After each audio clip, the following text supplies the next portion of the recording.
नमस्कार, आप सभी का स्वागत है यूथ अध्ययन के चैनल पे। देखिए एक बार फिर से मैं आप सभी के बीच एचपीटेट जून 2025 के लिए जीके का पार्ट 56 लेके आ चुका हूँ। पार्ट 56 का जो पहला क्वेश्चन है कि हड़प्पा सभ्यता की खोज कब की गई थी। तो अगर बात करें हड़प्पा सभ्यता की खोज की तो ये की गई थी 1921 में। देखिए ऑप्शन ए यहाँ से बिल्कुल सही हो जाएगा। अब क्वेश्चन पूछने वाला क्वेश्चन ये पूछता है कि हड़प्पा सभ्यता की खोज 1921 में किसके द्वारा की गई। तो हड़प्पा सभ्यता की खोज 1921 में राय बहादुर दयाराम साहनी। तो इस नाम को आपने याद रखना है कि राय बहादुर दयाराम साहनी के द्वारा 1921 में हड़प्पा सभ्यता की खोज की जाती है। अब क्वेश्चन पूछने वाला क्वेश्चन ये भी पूछता है कि जो हड़प्पा है वो वर्तमान में किस नदी के किनारे स्थित है। तो ये रावी नदी के किनारे है और वर्तमान में कहाँ पर है, तो वर्तमान में ये साहिवाल जिला पाकिस्तान। तो ये याद रखना, वर्तमान में हड़प्पा जो है, हड़प्पा नामक जो स्थान जो है वो कहाँ पर है, वर्तमान में पाकिस्तान में स्थित है। इस बात को आपने याद रखना है, ये मोस्ट इंपॉर्टेंट बात है। और किस नदी के किनारे, रावी नदी के किनारे स्थित है। अब क्वेश्चन पूछने वाला क्वेश्चन ये भी पूछता है, अगर आपको हड़प्पा के बारे में पता है तो अगले बार क्वेश्चन ये भी आ सकता है कि मोहनजोदाड़ो कहाँ पर है और इसकी खोज कब की गई। तो सबसे पहले इसके बाद बात करते हैं मोहनजोदड़ो की। अच्छा, मोहनजोदड़ो या मोहनजोदाड़ो इसकी बात करते हैं तो इसकी खोज जो है वो 1922 में की जाती है। और 1922 में जो मोहनजोदड़ो की खोज की थी वो किसने की थी, तो वो की थी राखल दास बनर्जी। किसने की थी, राखल दास बनर्जी। इस बात को आपने याद रखना है। अब क्वेश्चन पूछने वाला क्वेश्चन ये भी पूछ सकता है कि मोहनजोदड़ो किस नदी के किनारे स्थित है। तो अगर मोहनजोदड़ो की बात करें तो ये सिंधु नदी के किनारे स्थित है और ये भी वर्तमान में कहाँ पर है, तो ये पाकिस्तान के सिंध प्रांत में लरकाना झील है। तो पाकिस्तान में एक लरकाना झील है, वहाँ पर ये पड़ता है। इस बात को आपने याद रखना। अगर आप भी एचपीटेट जून की प्रिपरेशन कर रहे हो और हमारे साथ जुड़ना चाहते हो तो आप मात्र और मात्र 499 रुपीज़ में हमारे साथ जुड़ सकते हो। हम दे रहे हैं आपको लाइव प्लस रिकॉर्डेड। जो क्लास हमारी लाइव रहेगी same as it is class आपको रिकॉर्डेड मिलने वाली है। अगर आप हमारा बेस्ट लेते हो तो आपको फ्री हैंड रिटन नोट्स उसके साथ मिलने वाले हैं। लेकिन अगर आप ये हैंड रिटन नोट्स लेना चाहते हैं, तो खाली नोट्स लेना चाहते हैं, तो ये नोट्स आपके लिए पेड रहने वाले। तो आप इस नंबर पे या बैच लेना चाहते हैं या नोट्स लेना चाहते हैं तो इस नंबर पे कांटेक्ट कर सकते हैं 7876145409। वो हैंड रिटन नोट जिसे हज़ारों बच्चे अंतिम के कुछ दिनों में अपने टेट परीक्षा को पास कर चुके हैं। अच्छा, मोहनजोदाड़ो और हड़प्पा के बारे में बात कर ली है, जैसे चनुदड़ो के बारे में भी बात कर लेते हैं। तो चनुदड़ो भी एक सिंधु घाटी सभ्यता का ही स्थल है और ये भी जो है वो पाकिस्तान में स्थित है। इस बात को आपने याद रखना। किस नदी के किनारे चनुदड़ो, तो याद रखना चनुदड़ो जो है वो सिंधु नदी के किनारे स्थित है। तो सिंधु नदी के किनारे एक तो आपका मोहनजोदाड़ो है और दूसरा कौन सा आपका मोहनजोदाड़ो और दूसरा है आपका चनुदड़ो। दोनों के दोनों आपको याद रखने हैं, दोनों की दोनों परीक्षाओं में पूछे जाते हैं। अच्छा, बहुत बार हड़प्पा सभ्यता से आपका कालीबंगा पूछा जाता है। सिंधु घाटी सभ्यता का स्थल है कालीबंगा। कालीबंगा या इसको कालीबंगन भी कहते हैं। ये भारत में स्थित है और भारत में कहाँ पर, राजस्थान में, भारत के राजस्थान में स्थित है। और वर्तमान में अगर बात करूँ तो राजस्थान में भी कहाँ पर, राजस्थान में एक जिला है हनुमानगढ़ जिला, हनुमानगढ़ जिला। और वहाँ पर कौन सी नदी, घग्गर। तो एक घग्गर रिवर है, उसी घग्गर नदी के किनारे स्थित है आपका कालीबंगन। इस बात को आपने याद रखना है। अच्छा, उसी प्रकार आपका रोपड़, रोपड़ कहाँ पर है, रोपड़ की अगर बात करें तो रोपड़ सतलुज नदी के किनारे स्थित है और ये कहाँ पर है, पंजाब में स्थित है। कहाँ पर है, पंजाब में। इस बात को आपने याद रखना। और ये भी एक सिंधु घाटी सभ्यता का ही स्थल है। इस बात को आपने याद रखें। अगला क्वेश्चन है कि मौर्य साम्राज्य का सबसे महान शासक कौन था। तो अगर बात करें मौर्य साम्राज्य की सबसे महान शासक की तो वो थे अशोक। ऑप्शन ए यहाँ से बिल्कुल सही हो जाएगा। देखिए अशोक जो है वो मौर्य साम्राज्य के सबसे शक्तिशाली राजा माने जाते थे। अशोक का जन्म कब हुआ, सबसे पहले इनके जन्म की बात करें तो इनका जन्म 304 ईसा पूर्व में होता है। कहाँ पर होता है इनका जन्म, तो इनका जन्म जो हुआ था वो पाटलिपुत्रम में। कहाँ पर हुआ था, पाटलिपुत्रम में इनका जन्म हुआ था। क्वेश्चन पूछने वाला क्वेश्चन ये भी पूछता है कि अशोक का राज्य अभिषेक कब हुआ था। बहुत बार हम ये क्वेश्चन पहले भी देख चुके हैं। तो 269 बीसी या 269 ईसा पूर्व में अशोक का राज्याभिषेक होता है। अच्छा, राज्याभिषेक के बाद क्वेश्चन ये भी पूछा जाता है कि इसने कलिंग का युद्ध कब लड़ा। तो इसके द्वारा कलिंग का जो युद्ध लड़ा गया वो 261 ईसा पूर्व में लड़ा जाता है। इस बात को आपने याद रखना है, ये भी मोस्ट इम्पॉर्टेंट है। अच्छा, क्वेश्चन ये भी पूछा जाता है कि अशोक के जो अभिलेख है या शिलालेख है उनकी संख्या कितनी। तो ये 14 शिलालेख थे। कितने शिलालेख थे, 14 शिलालेख थे। इस बात को आपने याद रखना है। तो इनके कुछ शिलालेखों की बात करते हैं, जैसे कि इनका प्रथम शिलालेख। तो अशोक का जो प्रथम अभिलेख या शिलालेख था इसमें क्या बताया गया था, तो इस जो प्रथम शिलालेख था इसमें अहिंसा अहिंसा के बारे में सीधा क्वेश्चन आ सकता है कि अशोक के किस अभिलेख में अहिंसा पर बल दिया गया, तो प्रथम शिलालेख पे, और पशु बलि की निंदा। तो दोनों के दोनों देखो टेट परीक्षाओं में सीधे क्वेश्चन आते हैं कि अशोक का ऐसा कौन सा अभिलेख है जहाँ पर अहिंसा पर बल दिया गया है और साथ में क्या बोलेंगे, पशु बलि की निंदा की गई है। तो पशु बलि की निंदा और अहिंसा पर जो बल दिया गया है वो अशोक के पहले अब शिलालेख में दिया गया है। अच्छा, मनुष्य के साथ साथ पशु की चिकित्सा पर भी चर्चा किस शिलालेख में, तो ये दूसरे शिलालेख में। तो अशोक का जो दूसरा शिलालेख था उसमें मनुष्य के साथ साथ पशु के चिकित्सा की भी चर्चा की गई है। इस बात को आपने याद रखना है, ये सारे के सारे मोस्ट इम्पॉर्टेंट है और ये जो है वो है जो परीक्षाओं में बार बार पूछे जाते हैं। जैसे कि अशोक का आपका 13वां शिलालेख, अब 13वें शिलालेख में क्या बोला गया, तो 13वें शिलालेख में जो आपका इसने कलिंग युद्ध लड़ा था 261 ईसा पूर्व में, उसकी चर्चा, कलिंग युद्ध की चर्चा की बात को, तो कलिंग युद्ध की चर्चा की बात 13वें शिलालेख में की गई है, इस बात को आपने याद रखना। अच्छा, जो इसका धम्म की जो नीति थी उसका जो वर्णन है वो कहाँ पे हुआ, तो अशोक का जो 11वां अभिलेख था, 11वां जो शिलालेख था, इसमें जो है वो क्या की गई है, धम्म की जो है वो व्याख्या या उसके बारे में चर्चा की गई है, इस बात को आपने याद रखना। अच्छा, स्त्रियों की स्थिति के में सुधार हो, ये कहाँ पे, तो 12वां जो अभिलेख था उसमें स्त्रियों की स्थिति में सुधार की बात की गई है, इस बात को आपने याद रखना। तो ये सारे के सारे क्वेश्चन अशोक के बारे में बहुत ज़्यादा इंपॉर्टेंट है, जो कि आपको परीक्षाओं में कभी भी परेशान कर सकते हैं। अगला क्वेश्चन बहुत ही इंपॉर्टेंट क्वेश्चन कि सांची का स्तूप कहाँ स्थित है। आप सभी जानते हैं कि सांची का स्तूप कहाँ पर है, भोपाल में है। अगर नहीं जानते तो जान लीजिएगा कि सांची का स्तूप भारत के किस राज्य में है, भोपाल राज्य में स्थित है। अब क्वेश्चन पूछने वाला क्वेश्चन ये पूछता है कि भोपाल कहाँ पर, तो भोपाल जो है वो मध्य प्रदेश में है, इस बात को आपको याद रखना है। और मध्य प्रदेश के किस जिले में आपके सांची के स्तूप है, तो मध्य प्रदेश के एक जिला है रायसेन, इसी रायसेन जिले में आपका सांची का स्तूप स्थित है। और अगर बात करें सांची के स्तूप की, तो इसको यूनेस्को मतलब कि विश्व धरोहर स्थल, अभी कुछ दिनों पहले विश्व धरोहर स्थल दिवस भी मनाया गया, यूनेस्को डे भी मनाया गया। तो याद रखना है कि यूनेस्को में सांची के स्तूप को कब शामिल किया गया, तो यूनेस्को में सांची के स्तूप को 1989 में शामिल किया गया था। One of the best question है ये, परीक्षाओं में बार बार पूछा जा रहा है, तो गलती करने की गुंजाइश आप बिल्कुल ना करना। अब यूनेस्को में जो सांची का स्तूप है इसको कब डाला गया, 1989 में डाला गया। अब क्वेश्चन ये भी पूछा जा सकता है कि जो आपका सांची का स्तूप है वो किसने बनाया, तो सांची का स्तूप जो है वो अशोक महान, तो अशोक के द्वारा ही सांची का स्तूप भी बनाया गया था, जिनके बारे में हमने थोड़ी देर पहले इनके अभिलेखों के बारे में पढ़ा। तो याद रखना है कि सांची का स्तूप अशोक के द्वारा 3री शताब्दी में बनाया जाता है, इस बात को आपने याद रखना है। 3री शताब्दी ईसा पूर्व, जो कि पीछे को चलती थी, ठीक है। और अगर बात करें यूनेस्को की, मैं बात कर रहा था, तो यूनेस्को ही ले लेते हैं क्योंकि जो भी क्वेश्चन हमारे आड़े आता आ रहा है हम उसको बिल्कुल डिटेल से पढ़ रहे हैं। तो यूनेस्को डे कब मनाया जाता है, पहला क्वेश्चन तो ये, तो हाल फिलहाल में अभी यूनेस्को डे कब मनाया गया था, 18 अप्रैल का महीना चल रहा है, तो 18 अप्रैल को यूनेस्को डे मनाया गया था, इस बात को आपने याद रखना। अच्छा, क्वेश्चन पूछा जा सकता है कि भारत में कुल यूनेस्को साइट्स कितनी है, तो भारत में कुल 43 यूनेस्को साइट है। 43 में भी आपको पता रखना है कि कल्चरल साइट कितनी है, सांस्कृतिक विश्व धरोहर स्थल कितने हैं, 35 है, 7 प्राकृतिक है, 7 क्या है नेचुरल साइट्स है, और एक क्या है मिक्स्ड साइट है, एक क्या है मिक्स्ड साइट है। तो याद रखना है कल्चरल कितनी है, कल्चरल है 35, आपका कल्चरल कहेंगे, आपका अगर कहेंगे नेचुरल कितनी है, 7 है, और अगर मिक्स्ड की बात करें तो मिक्स्ड कितनी है, 1 है, इस बात को आपने याद रखना है। अच्छा, 43वीं यूनेस्को साइट कौन सी है, तो 43वीं यूनेस्को साइट की अगर बात करें तो है मोइदम। अभी हाल फिलहाल में भारत में 43 यूनेस्को साइट है, और याद रखना है 43वीं जो यूनेस्को साइट है वो कौन सी बनी है, मोइदम बनी है। मोइदम कहाँ पड़ता है ये, तो मोइदम जो यूनेस्को साइट है वो कहाँ पर है, क्वेश्चन ये भी देखो, ये टॉप मोस्ट क्वेश्चन है, टेट परीक्षाओं का स्टार मार्क कर देंगे।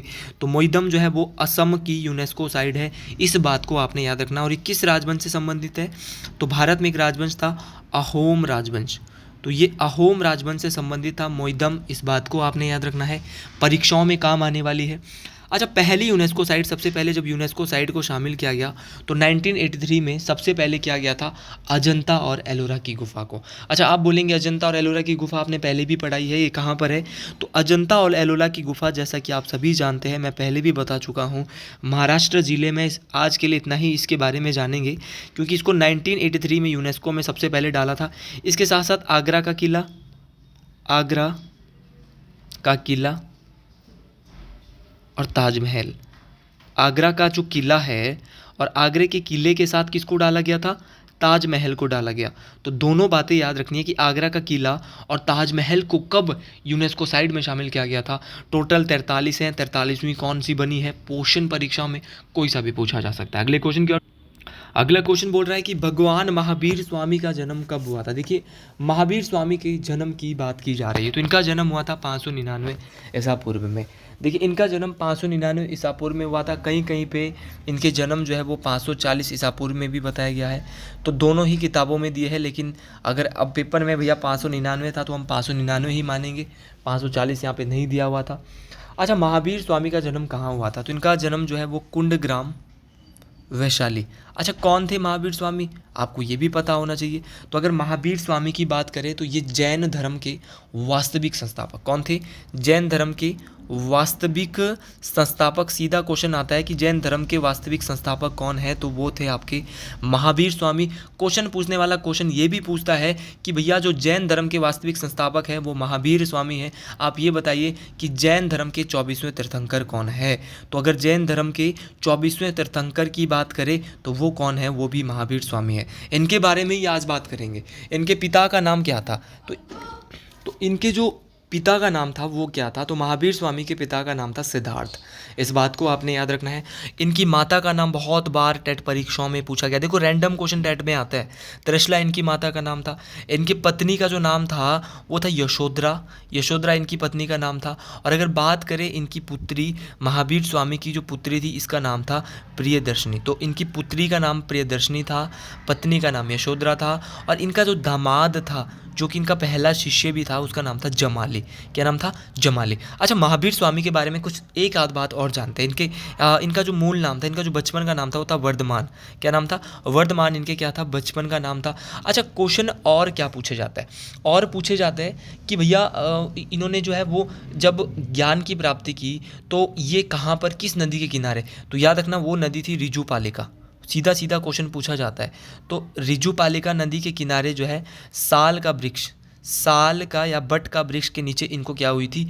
ज्ञान की प्राप्ति हुई थी। और जब इनको ज्ञान की प्राप्ति हुई थी तो इनको क्या कहा गया? तो उस समय इनको बहुत सारे नाम दिए गए। इनको पूज्य कहा गया, इनको निर्ग्रंथ कहा गया, इनको जीन कहा गया। तो बहुत सारे नाम इनको दिए जब इनको ज्ञान की प्राप्ति हुई। तो रिजुपालिका नदी और बट का वृक्ष, इसके नीचे इनको ज्ञान की प्राप्ति होती है। इस बात को आपने याद रखना।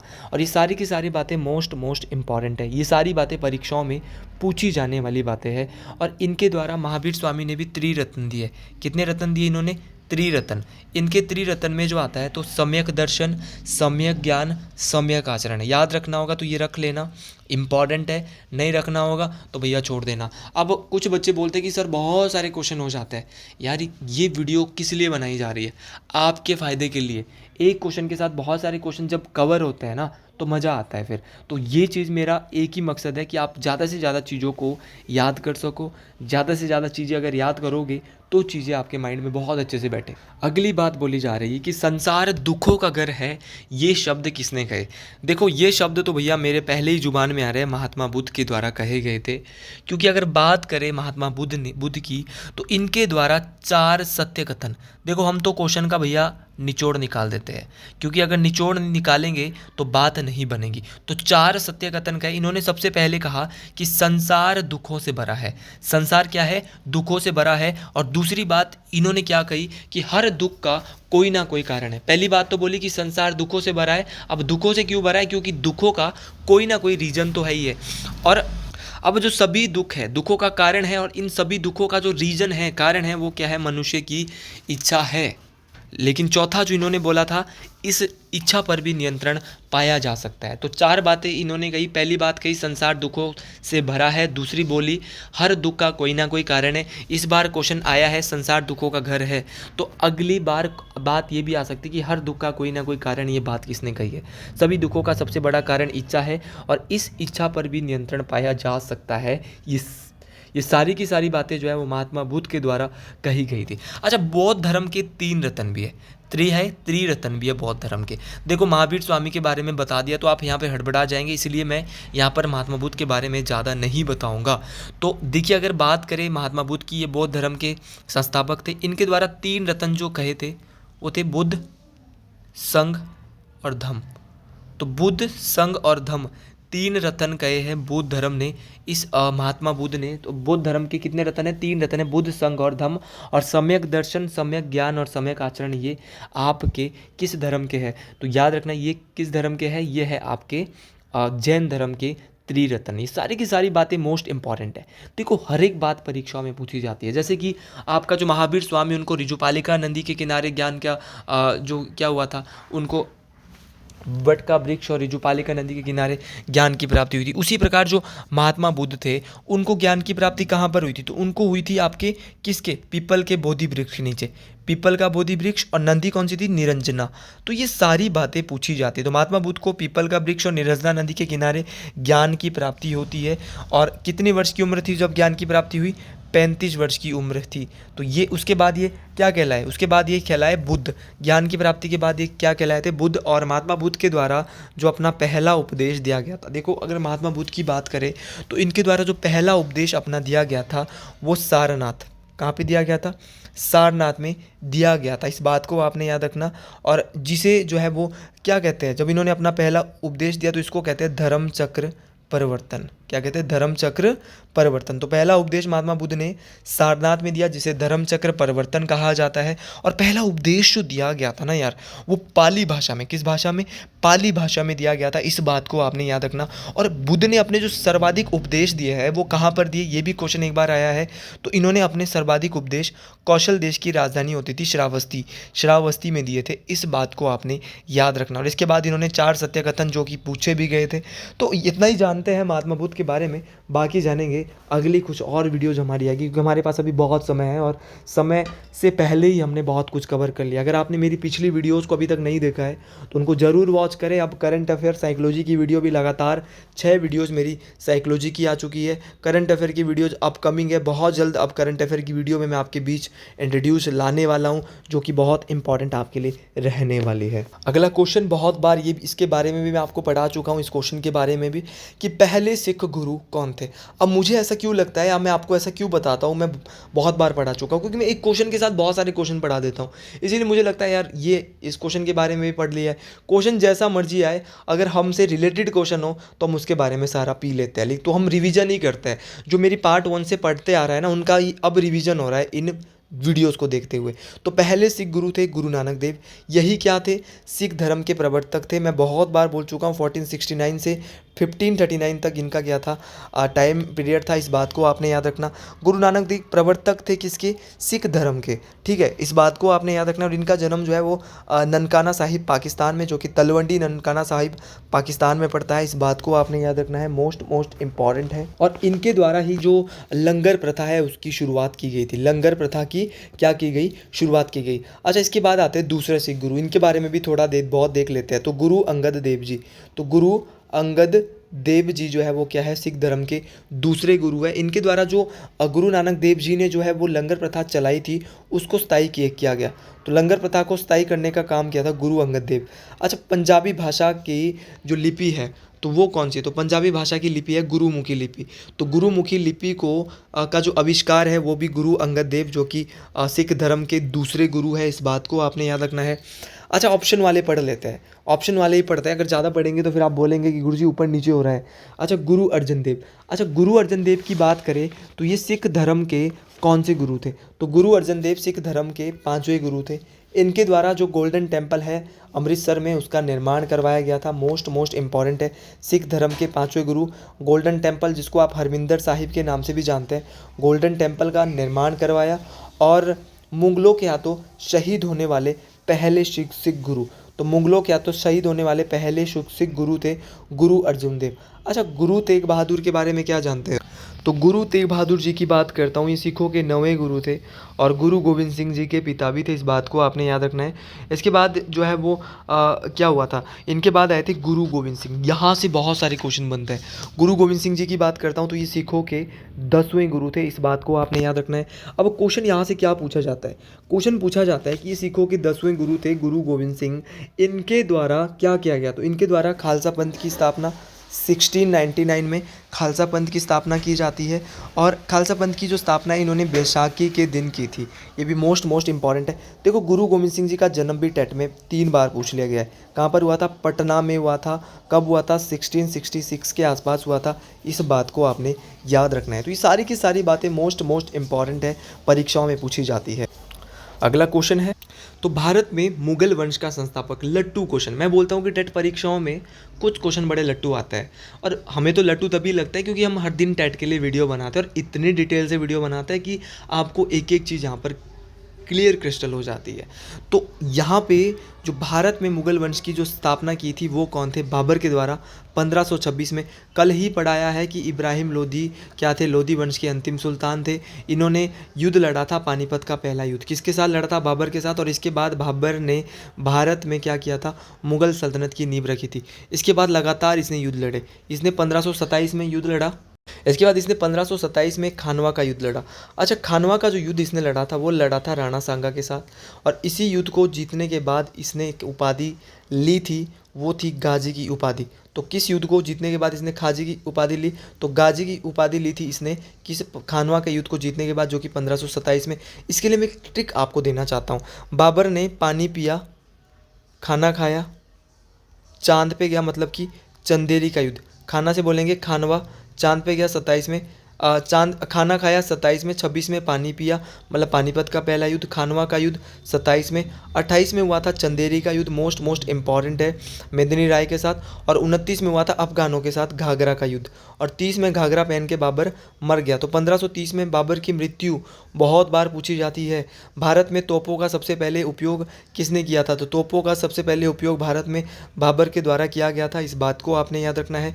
मोस्ट इंपॉर्टेंट क्वेश्चन रहने वाले हैं।